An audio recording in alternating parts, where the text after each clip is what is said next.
I gotta say, there's nothing more emotional and very reflective and relative as Fruits Baskets. You don't see many anime like it.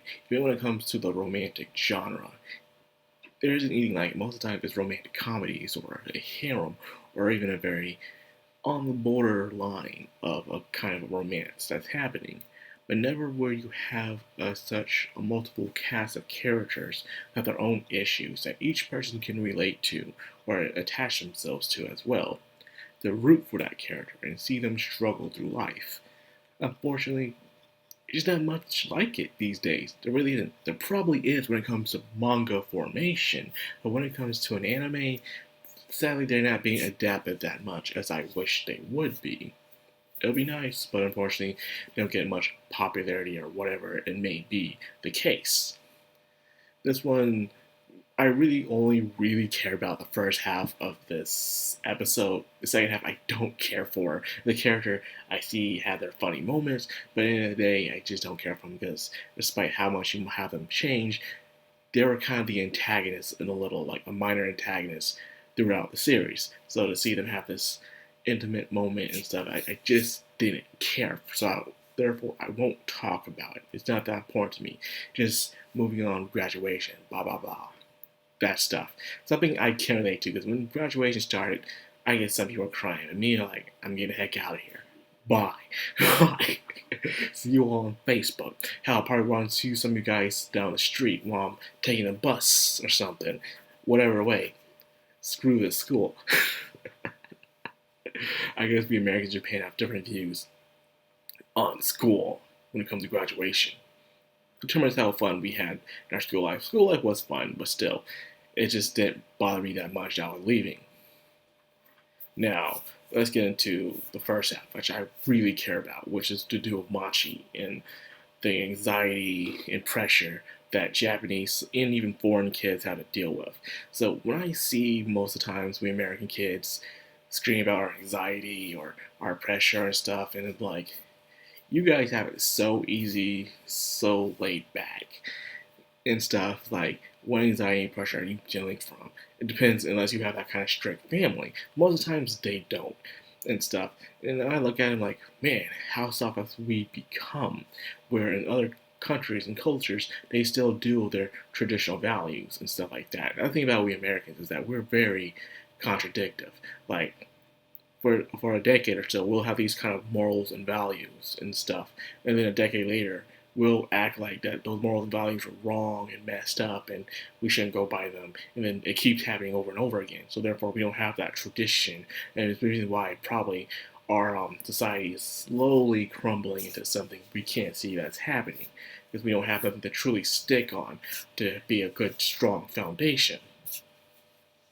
What I'm trying to say here is that there's a downside and upside to it, having a strong foundation and knowing where to go from there. At the same time, sticking to the same morals through a modern age can counter attack, especially doing with a younger generation who have to deal with problems that the old generation cannot possibly understand. And that causes a strange sense of pressure and anxiety, and even leading to moments of suicide and other forms of homicide as well.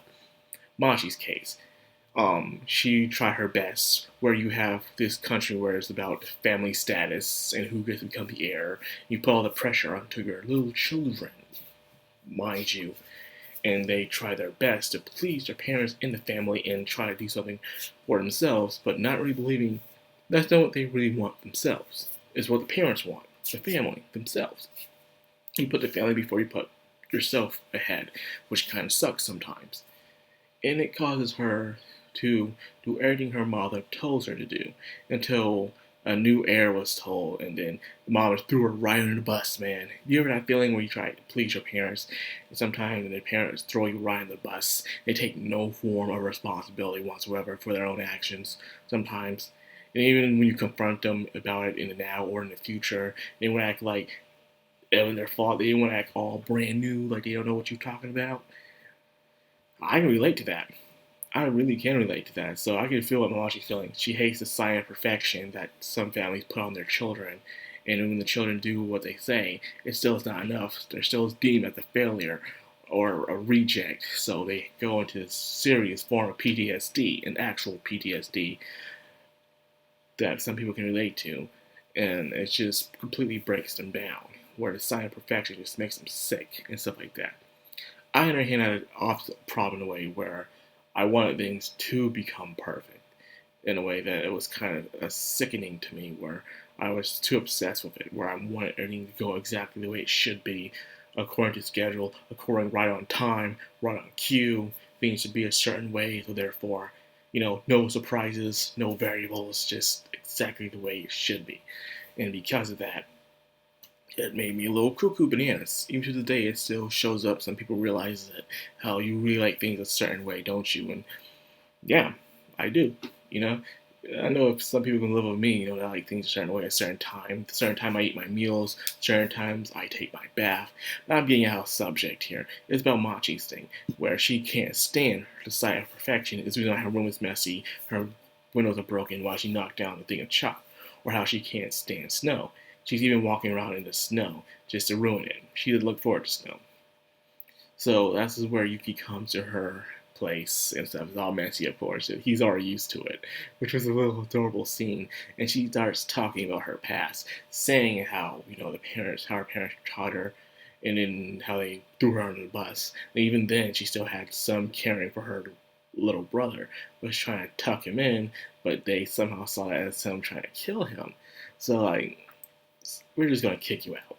We're gonna kick you out, put you in our own little room, and you be there. So she's been abandoned by everyone. Of course, she'll feel the stress and lonely, and she is the way she is, which is completely understandable. And because of that, she became a broken character until Yuki said something that should have been said to her a long time ago, but unfortunately, adults still have growing up to do themselves. And he said, "You did well."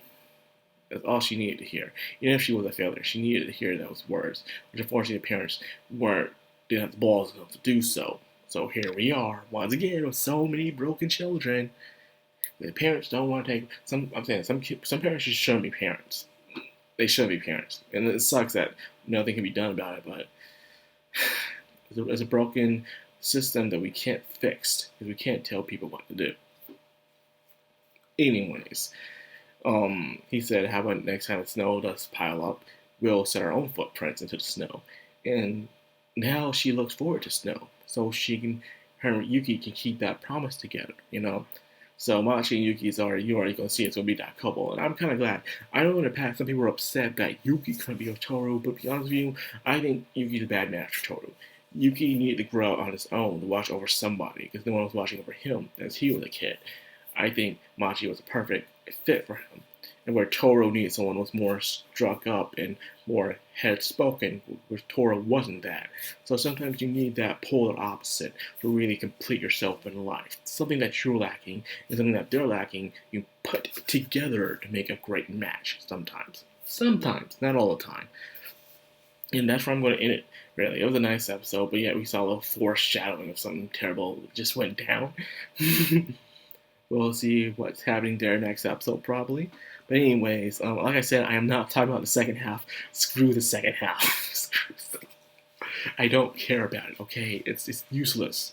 Nothing big. I don't care about that character. Screw that character. Screw them. So anyway, that's all I got for this episode. I hope you guys enjoyed it. If you did, like, comment, subscribe, and of course, hit the bell icon. This has been Madcrownxox on Anime. Signing out.